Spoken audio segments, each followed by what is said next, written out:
राजस्थान विधानसभा चुनाव के नतीजे आने में अब 3 दिन का समय बाकी बचा है। ऐसे में बाकी बचे हुए 3 संभागों की हम बात करेंगे और 3 संभागों में अजमेर, जयपुर और भरतपुर संभाग हैं, जिनके अंदर 2018 विधानसभा चुनाव के दौरान कांग्रेस ने बम्पर सफलता हासिल की थी। या यूं कह सकते हैं कि इन तीनों संभागों के मतदाताओं ने कांग्रेस को जी भर के वोट दिए थे, झोली भर के वोट दिए थे। इसके कारण राजस्थान में कांग्रेस सत्ता में आने में सफल रही थी।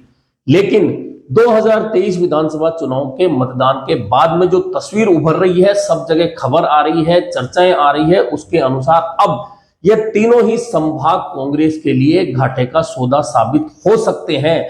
दरअसल ये क्यों हुआ है, कैसे हुआ है, हर सीट का अलग अलग गणित है, हर जिले की अलग अलग स्थितियां हैं, लेकिन कुल मिलाकर इन तीनों ही संभागों में इस बार कांग्रेस को वैसी सफलता मिलती नहीं दिख रही जैसी कि 2018 के चुनाव में कांग्रेस ने प्राप्त की थी। बात करें अजमेर की, तो अजमेर में कांग्रेस इस बार पिछले मुकाबले से अच्छे स्थिति में दिख रही है, क्योंकि पुष्कर में जहां कांग्रेस के बागी गोपाल बाहेती कांग्रेस के लिए फायदे का सौदा होते दिख रहे हैं, वहीं अजमेर उत्तर में भाजपा के बागी जिला अध्यक्ष हैं जो भाजपा के, वे कांग्रेस के महेंद्र सिंह रलावता के लिए फायदे का सौदा साबित हो रहे हैं और देवनानी के खिलाफ जो माहौल है उसका फायदा भी कांग्रेस के उम्मीदवार महेंद्र रलावता को मिल रहा है।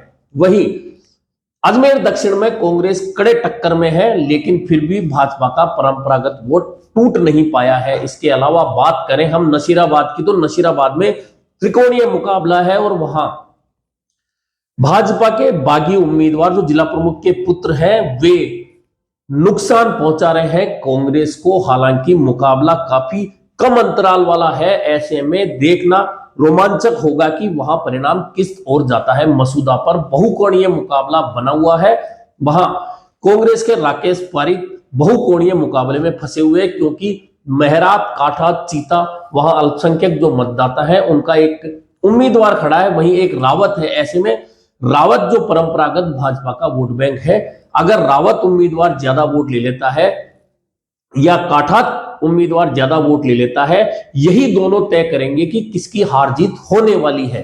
वहीं केकड़ी में शत्रुघ्न गौतम भाजपा के और कांग्रेस के रघु शर्मा के बीच में कड़ा मुकाबला है, लेकिन रघु शर्मा जब मंत्री बने उन्होंने यहां विकास काम तो बहुत करवाए, लेकिन उनके पुत्र को उन्होंने स्थानीय सल्तनत सौंप दी थी, जिसकी नाराजगी लोगों में आज भी देखी गई है मतदान के दिन तक। ऐसे में रघु शर्मा को मुश्किलों का सामना करना पड़ सकता है। ब्यावर सीट की बात करें तो ब्यावर में इस बार कांग्रेस को कुछ फायदा होता दिख रहा है। लगातार पहली बार कांग्रेस ने ऐसा किया है जब हारने वाले उम्मीदवार को लगातार दूसरी बार टिकट दिए। पारस पंच फिर चुनाव लड़ रहे हैं और इस बार लगता है कि उनको एज मिली हुई है। किशनगढ़ की बात करें तो किशनगढ़ में भाजपा छोड़कर कांग्रेस में आने वाले विकास चौधरी को कांग्रेस ने मौका दिया है। वहीं अजमेर के सांसद भागीरथ चौधरी भाजपा के उम्मीदवार हैं। वहीं निर्दलीय विधायक सुरेश टांक फिर किस्मत आजमा रहे हैं और जाट वोटों का बंटवारा निश्चित तौर पर सुरेश टांक को फायदा देता हुआ दिख रहा है। ऐसी स्थिति बनती दिख रही है अजमेर की सीटों की। अब बात करें भीलवाड़ा की, तो भीलवाड़ा में इस बार मंत्री रामलाल जाट हो, जहाजपुर से धीरज गुजर हो, बुरी तरह से फंसे हुए हैं। भीलवाड़ा शहर में पहले से ही दमदार उपस्थिति भाजपा की रही है, इस बार भी स्थितियां बदलती नहीं दिख रही। शाहपुरा में निर्दलीय के तौर पर कैलाश मेघवाल चुनाव लड़ रहे हैं, जिन्हें भाजपा ने सस्पेंड कर दिया था, उनकी स्थिति काफी मजबूत दिख रही है। वहीं मांडलगढ़ में कांग्रेस को थोड़ा सा एज दिख रहा है। इसके अलावा भीलवाड़ा में इस बार कांग्रेस बहुत संकटों का सामना करती दिख रही है। मतदान के बाद की यही तस्वीर उभरी है। वहीं टोंक की बात करें तो टोंक में सचिन पायलट चुनाव लड़ रहे हैं। निश्चित तौर पर उन्हें एज है, लेकिन यह भी तय है कि इस बार उनका जीत का अंतराल आधे से भी कम रहने वाला है पिछले मुकाबले के को देखते हुए। वहीं देवली उनियारा में भाजपा कांग्रेस के बीच आरएलपी के डॉक्टर विक्रम सिंह गुर्जर की उपस्थिति परिणामों को काफी प्रभावित कर सकती है। अब उन्होंने किसके कितने वोट काटे, यही कांग्रेस के हरीश मीणा और भाजपा के विजय भैसला के बीच हार जीत का अंतर होगा। वहीं निवाई की बात करें तो निवाई में आरएलपी के उम्मीदवार प्रहलाद बैरवा की दमदार उपस्थिति ने कांग्रेस की स्थिति को बहुत कमजोर किया है। मालपुरा में मामला त्रिकोणीय है, लेकिन इस बार सुरेंद्र गोयल कांग्रेस के साथ रहे हैं। ऐसे में कांग्रेस के घासीलाल एज में दिख रहे हैं। वहीं भाजपा के कन्हैयालाल चौधरी के खिलाफ नाराजगी और गोपाल गुर्जर का निर्दलीय होना भी कांग्रेस के लिए फायदे का सौदा साबित हो सकता है। यह स्थिति कुल मिलाकर अजमेर संभाग के 3 जिलों की है। वहीं जयपुर संभाग की बात करें तो सबसे पहले जयपुर जिले की 19 सीटों में से कांग्रेस ने पिछली बार 10 सीटें जीती थी, 3 कांग्रेस के बागियों ने जीती थी, यानी कि 13 सीटों पर कांग्रेस का सीधा सीधा कब्जा था। लेकिन इस बार स्थितियां बिल्कुल उलट है। यहां जयपुर ग्रामीण में आमेर, शाहपुरा और फुलेरा को छोड़कर बाकी सभी जगह कांग्रेस को नाकों चने चबाने पड़ रहे हैं। शहर की स्थिति यह है कि यहां अगर ध्रुवीकरण के हिसाब से वोट डाला तो कांग्रेस का 8 सीटों पर खाता खुलना मुश्किल होगा। हालांकि हवा महल, किशनपोल, आदर्श नगर और सिविल लाइन की सीटें कांटे की टक्कर में फंसी हुई है। ऐसे में पलड़ा कहीं भी गिर सकता है। यह जयपुर की 19 सीटों की स्थिति है। सीकर में पिछली बार 8 सीटें कांग्रेस के कब्जे में थी, लेकिन इस बार श्रीमाधोपुर, धोद, खंडेला यह सीटें ऐसी है जो बुरी तरह से फंसी हुई है। वहीं लक्ष्मणगढ़ में कांग्रेस के प्रदेशाध्यक्ष गोविंद सिंह डोटासरा और पूर्व मंत्री सुभाष महरिया के बीच में बिल्कुल कांटे की टक्कर है और पलड़ा किधर भी गिर सकता है। वहीं दातारामगढ़ में भी मुकाबला बहुत सैकड़ों कुछ 100 वोटों के बीच समटने वाला है, क्योंकि वहां कांग्रेस के वीरेंद्र सिंह और भाजपा के गजानंद के अलावा कामरेड की मजबूत उपस्थिति हो सकती है। अगर वो ज्यादा वोट ले रहे हैं तो फिर वीरेंद्र सिंह को नुकसान हो सकता है। वहीं वीरेंद्र सिंह की पत्नी जेजेपी से उम्मीदवार है जो पहले जिला प्रमुख रही थी, रीटा सिंह। हालांकि वे बहुत मजबूत उपस्थिति विधानसभा में दर्ज नहीं करवा पाई है चुनाव में। ऐसे में मुकाबला भाजपा और कांग्रेस के बीच ही सिमटा हुआ है। फैसला कुछ 100 वोटों में ही होने वाला है। फतेहपुर में कांग्रेस को एज है, लेकिन श्रवण चौधरी भाजपा के उम्मीदवार ने उन्हें कड़ी टक्कर दी है। मुकाबला वहां भी बहुत नजदीकी रहेगा, क्योंकि नंदकिशोर महरिया जेजेपी के उम्मीदवार के तौर पर वोट काट रहे हैं। वे किसके कितने वोट काटेंगे यही परिणाम तय करने वाली बात होगी। वहीं नीम का थाना में जिला बनने के कारण कांग्रेस उम्मीदवार सुरेश मोदी के पक्ष में लोगों की सहानुभूति है। हालांकि प्रेम सिंह बाजोर ने उन्हें कड़ी टक्कर दी है। हालांकि कांग्रेस का परंपरागत वोट सुरेश मोदी के साथ नजर आ रहा है। इस तरह से यह सीकर की स्थिति है। झुंझुनू में इस बार सबको आश्चर्य हो रहा है नवलगढ़ सीट पे, क्योंकि जिस दिन से भाजपा और कांग्रेस के उम्मीदवार घोषित हुए उसी दिन से कांग्रेस के राजकुमार शर्मा को लेकर इस तरह की खबरें हैं कि वे पहले दिन से संकट में नजर आए हैं। और अगर यही खबरें मतदान में बदली हैं तो निश्चित मानिए कि पहली बार नवलगढ़ में भाजपा का खाता खुलने वाला है। इसके अलावा झुंझुनू में सूरजगढ़, झुंझुनू और मंडावा के अलावा पिलानी में कांग्रेस मजबूत नजर आ रही है। वहीं आप बात करें खेतड़ी की तो खेतड़ी में भाजपा और बसपा के बीच मुकाबला दिख रहा है। कांग्रेस यहां से मुकाबले के बाहर नजर आ रही है। उदयपुर वाटी में हालांकि ट्रायंगल फाइट है, लेकिन अंत में मुकाबला कांग्रेस और भाजपा के बीच में सिमटता दिखा है। यह स्थिति झुंझुनू की है। वहीं दौसा जिले की बात करें तो दौसा की सीटों में दौसा में मुरारीलाल मीणा मंत्री हैं, वे सबसे सहज स्थिति में नजर आ रहे हैं। वहीं लालसोट में प्रसादी लाल मीणा और सिकराय में ममता भूपेश का भारी विरोध है। दोनों मंत्री रहे हैं, लेकिन इन दोनों का भारी विरोध देखने को मिला है। वहीं बांदीकुई में बहुत कांटे की टक्कर है, वहां जातियों में बंटवारा स्पष्ट रूप से दिख रहा है। ऐसे में मीणा एससी और सामान्य वर्ग का ज्यादा वोट भाजपा कांग्रेस में से जो भी उम्मीदवार लेगा निश्चित मानिए कि परिणाम उसी के पलड़े में जाने वाला है।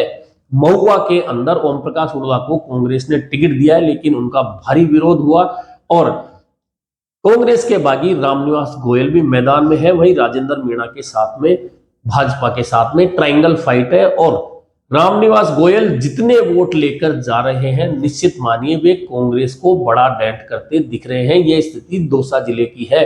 अब भरतपुर संभाग की बात करें तो भरतपुर संभाग ने भरकर झोली सीटें कांग्रेस के हिस्से में दी थी 2018 में, लेकिन इस बार ऐसी स्थिति बिल्कुल नहीं है। भरतपुर की हर सीट पर कांग्रेस का उम्मीदवार फंसा हुआ है। 4 मंत्री, कामा में जाहिदा खान, डी कुमेर में विश्वेंद्र सिंह, भरतपुर में डॉक्टर सुभाष गर्ग और वैर में भजन लाल, चारों बहुत कड़े मुकाबले में है और इनका सामना भाजपा से तो है ही, लेकिन बहुत सारी जगह इस बार इस पूरे संभाग में बसपा की उपस्थिति एक बार फिर देखने को मिल रही है। हालांकि बसपा के उम्मीदवार कहां जीतेंगे भरतपुर में यह अलग बात है, लेकिन यहां वोटों का बंटवारा कांग्रेस के लिए नुकसानदायक होगा। नगर में वाजिब अली और भाजपा के जवाहर बेगम के बीच में बसपा और एक कांग्रेस के बागी गोविंद शर्मा है। अगर वे बहुत ज्यादा वोट काट रहे हैं तो कांग्रेस के बागी होने के बावजूद वे कांग्रेस के लिए फायदेमंद होते दिख रहे हैं। कुल मिलाकर यह भरतपुर की स्थिति है। वहीं भरतपुर की बयाना सीट पर रितु भानावत निश्चित तौर पर एक एज में दिख रही है, लगातार निर्दलीय लड़ते हुए पिछली बार भी बहुत मजबूत रही थी, लेकिन इस बार भी उन्हें टिकट नहीं दिया भाजपा ने, तो वे फिर ताल ठोक रही हैं। इस बार लग रहा है कि वे सभी पार्टियों पर भारी पड़ती दिख रही हैं। धौलपुर की स्थिति है तो धौलपुर में 2 सीटों पर इस बार बसपा ने अपनी जबरदस्त उपस्थिति दर्शाई है। बाड़ी और धौलपुर में बसपा जबरदस्त तरीके से लड़ रही है और बाड़ी का चुनाव इसलिए रोमांचक है कि इस बार गिरिराज सिंह मलिंगा को कांग्रेस ने टिकट नहीं दिया तो वे भाजपा में चले गए और भाजपा उम्मीदवार बन गए और भाजपा के पूर्व विधायक जसवंत गुर्जर इस बार बसपा के टिकट पर हाथी पर सवार हुए हैं और वे मुख्य मुकाबले में माने जा रहे हैं। वहीं धौलपुर सीट पर शिवचरण कुशवाहा कांग्रेस के थे, वे भाजपा में चले गए।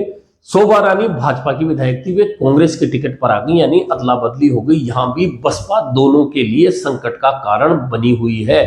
राजाखेड़ा में भी मुकाबला 2 परिवारों के बीच है पार्टियों के बजाय। एक परिवार है प्रद्युम्न सिंह का, जहां उनके पुत्र रोहित बोहरा है, वहीं बनवारी लाल शर्मा की पुत्र वधू उनके सामने है। मुकाबला बहुत कांटे का है। कौन सा वोट कहां जा रहा है इसका अंदाजा राजाखेड़ा में लगाया जाना बहुत आसान काम नहीं है। कुल मिलाकर यह स्थिति धौलपुर की बनी है। करौली की बात करें तो इस बार सपोटरा में मंत्री रमेश मीणा कड़े मुकाबले में फंस चुके हैं और इस बार उनकी नैया पार होगी या नहीं यह कहना बहुत आसान काम नहीं है। वहीं करौली सीट की बात करें तो करौली में दर्शन सिंह गुर्जर कांग्रेस से भाजपा में शिफ्ट हो गए, भाजपा के उम्मीदवार बन गए। ऐसे में वहां मीणा वोटों का जो बंटवारा हो रहा है उसका फायदा सीधे सीधे भाजपा के दर्शन सिंह गुर्जर को होता दिख रहा है। टोडा भीम में घनश्याम महर हैं कांग्रेस के उम्मीदवार, उनका पिछली बार टिकट कट गया था, लेकिन इस बार पीआर मीणा के स्थान पर घनश्याम महर को दिया है और घनश्याम महर लगातार 5 साल लोगों में सक्रिय रहे, इसका फायदा तो उन्हें मिल रहा है। लेकिन गुर्जर वोट भाजपा और कांग्रेस में से किसके हिस्से में आएंगे वही जीत का आधार होगा। हिंडौन में इस बार भरोसी लाल जाटव का टिकट काट दिया। वे अपने पुत्र के लिए टिकट चाहते थे, लेकिन अनीता जाटव नई उम्मीदवार को हिंडौन से कांग्रेस ने उम्मीदवार बना दिया है। वहीं भाजपा की राजकुमारी वहां से चुनाव लड़ रही है, लेकिन भरोसी लाल जाटव के पुत्र ब्रजेश जाटव ने त्रिकोणीय संघर्ष बना दिया है। कांग्रेस का बहुत बड़ा तबका भी ब्रजेश के साथ में चुनाव में नजर आया है। ऐसे में यहां कांग्रेस मुकाबले से बाहर हो सकती है। मुख्य मुकाबला ब्रजेश जाटव और भाजपा के बीच मतदान के दिन तक नजर आया है।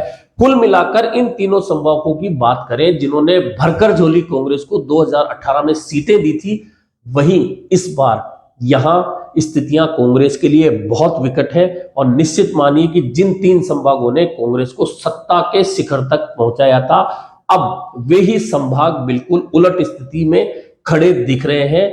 ऐसे में कांग्रेस के लिए ये तीनों ही संभाग बहुत बड़ी कांटों भरी राह नजर आ रहे हैं।